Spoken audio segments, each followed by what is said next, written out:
திரு ஸ்ரீகாந்த் கணேஷ், பாரதிய ஜனதா கட்சி ஒரு கான்பிடென்டான ஒரு கட்சியாக இருக்குது. நீங்க வந்து மீண்டும் 3வது முறை ஆட்சி அமைப்போன்னு சொல்லி உங்க தேசிய தலைவர் JP நட்டா தெரிவித்திருக்கின்ற அந்த சூழ்நிலையில ஏன் காங்கிரஸ் தலைவர்களை எல்லாரையும் நீங்க உள்வாங்க வேண்டிய அவசியம் இருக்கு?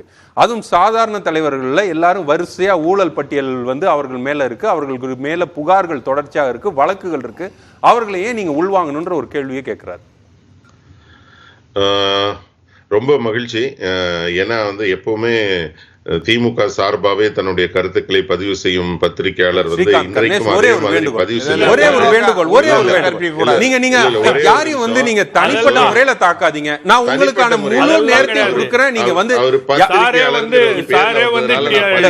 திமுக டிவில இருந்து திமுக இதே விவாதத்துல நீங்க இருவரும் பேசினது சரி, நல்லா இருக்கு. திரு ஸ்ரீகாந்த் கணேஷ், நீங்களும் ஒரு மூத்த பத்திரிகையாளரா இருந்திருக்கீங்க. கூடுதலா ஒரு தகவலை சொல்லிடுறேன். வேண்டாம் ஷபீர், வேண்டாம். அதாவது நான் அவரை எப்படி தடுத்தனோ அதே மாதிரி உங்களை தடுக்க வேண்டிய வேலை அவசியம், கடமை எனக்கு. ஒரு பாயிண்ட் மட்டும், தமிழ்நாட்டுல ஊழல்வாதிகள் சொல்லக்கூடியவர்கள் எல்லாம் வந்து நாளைக்கு பாஜகல சேர்றாங்கன்னா ஸ்ரீகாந்த் கணேசன் கமலாலயம் வாசல் இண்டு அவங்க எல்லாம் வரவேற்பாரு. அதுதான் அவங்க ஊழலை எதிர்க்கக்கூடிய ஒரே ஒரு நிமிஷம். நான் எதுக்காக அந்த வார்த்தையை சொன்னேங்கிறது பாருங்க. எப்பவுமே அப்படி பதிவு பண்ற நீங்கள் ரொம்ப நல்ல கருத்து சொன்னீங்க. அதாவது அரசியல் கட்சியில வந்து மூத்த தலைவர்கள் அவங்களே உட்கார்ந்துட்டு இளைஞர்களுக்கு இடம் தர மாட்டேங்கிறாங்கன்னு. இது நான் கலைஞருக்கும் பொருந்தி பாக்குறேன், ஸ்டாலின் அவர்களுக்கும் பொருந்தி பாக்குறேன். முதல் முறையா நீங்க நல்ல கருத்து சொல்லிருக்கேன்னு உங்களை பாராட்ட வந்து நீங்க முழுமையா கேட்காம 2 பேரும் பதட்டப்பட்டீங்க. ரொம்ப சந்தோஷம். ஸ்ரீகாந்த் கணேஷ், நீங்க எந்த நல்ல கருத்தாக இருந்தாலும் சரி, இங்க இருக்கக்கூடிய நமது விருந்தினர்களுக்கு ஒரு உள்நோக்கம் கற்பிக்கும்படியா இருந்தா அது வந்து சரியா இருக்காது. அது நீங்க உடன்படுவீங்கன்னு நினைக்கிறேன். அதை ஒரு வேண்டுகோளா வைக்கிறேன். நீங்க தொடரலாம். சரி, இப்ப நான் சொல்றத என்னுடைய கருத்து சொல்றேன். அவர் வந்து பல கருத்து சொன்னார். பாஜகவுக்கு பதட்டம்னாரு. எங்களுக்கு எதுக்காக பதட்டம் வரணும்? அத்தனை ஊடகங்களும் எங்களை வந்து 400 சீட்டுக்கு அதிகமா வாங்கி வெற்றி வாய்ப்பு வரப்போறீங்கிறப்ப எங்களுக்கு எந்த விதமான பதட்டமும் இல்லை. 400க்கு மேல எவ்வளவு வரப்போகுதுங்கிற ஆசையில தான் நாங்க காத்து கொண்டு இருக்கிறோமே தவிர எங்களுக்கு இழக்கிறதுக்கு ஒண்ணுமே இல்லை. முதல் சங்கதி. 2வது சங்கதி சொன்னார் ஊழல்வாதிகளா தேர்ந்தெடுக்கிறோன்னு. அவர் இப்ப ஆசைப்படுறாரு போல இருக்கு. திமுகவோட கூட்டணி கட்சியில இண்டி கூட்டணியில தான் ஊழல்வாதிகள் மட்டுமே இருக்கணும்னு. அவங்க திருந்தறதுக்கு ஒரு வாய்ப்பு தரோம். அவங்க எல்லாம் தேடி வரும்போது சொல்ல மாட்டோம். அரசியலமைப்பு சட்டத்தை மாத்திட்டீங்களா? ஸ்ரீகாந்த் கணேஷ், அரசியலமைப்பு சட்டத்தை மாத்திட்டீங்களா? ஊழல்வாதிகள் திருந்தணும்னா பாஜகவுக்கு போகணும்ன்ற நிலைமை உருவாக்கிட்டீங்களா? பேச விடுங்க. ஊழல்வாதிகளை சிறைக்கு அனுப்புவேன் சொன்னவர் தான் பிரதமர் நரேந்திர மோடி. ஆனால் இன்னைக்கு ஊழல்வாதிகள் எல்லாம் பாஜக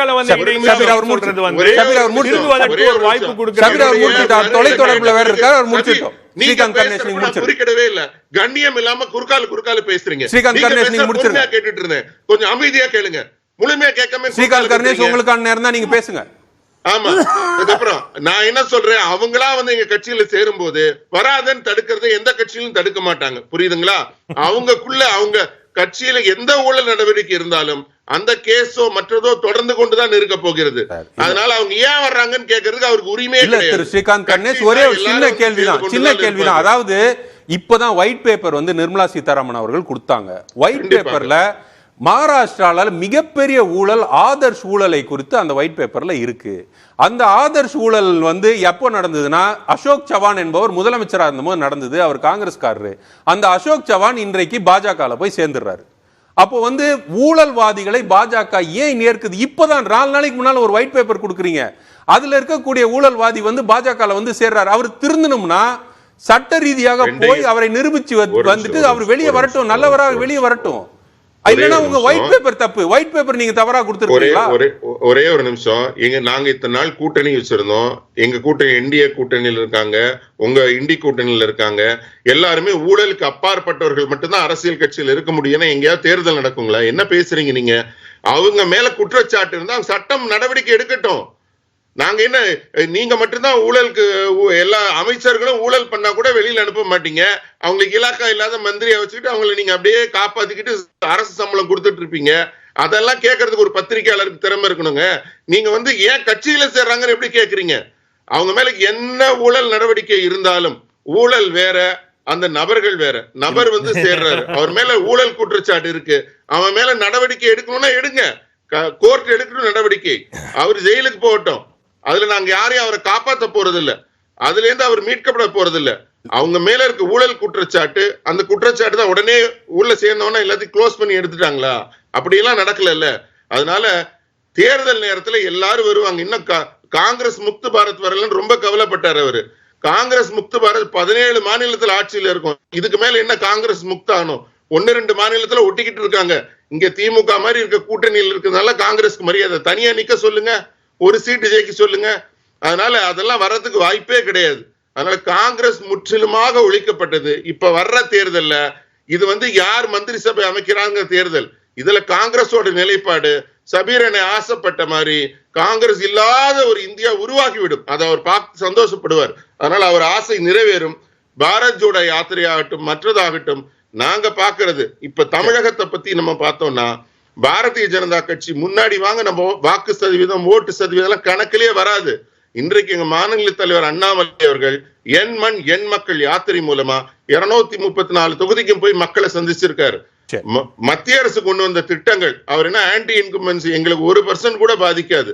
அத்தனை நல்ல நல்ல திட்டங்கள் எல்லாத்தையும் ஸ்டிக்கர் மாத்தி தான் தமிழக அரசு கொடுத்துட்டே இருக்கு. எல்லா திட்டங்களும் எங்க திட்டங்களை தான். அதனால மோடி அவர்களுக்கு மிகப்பெரிய வரவேற்பு தமிழகத்துல வர தொடங்கி விட்டது. சரி, நம் தேர்தல் முடிவுகள் குறித்து நாம் பொறுத்து பேசலாம்.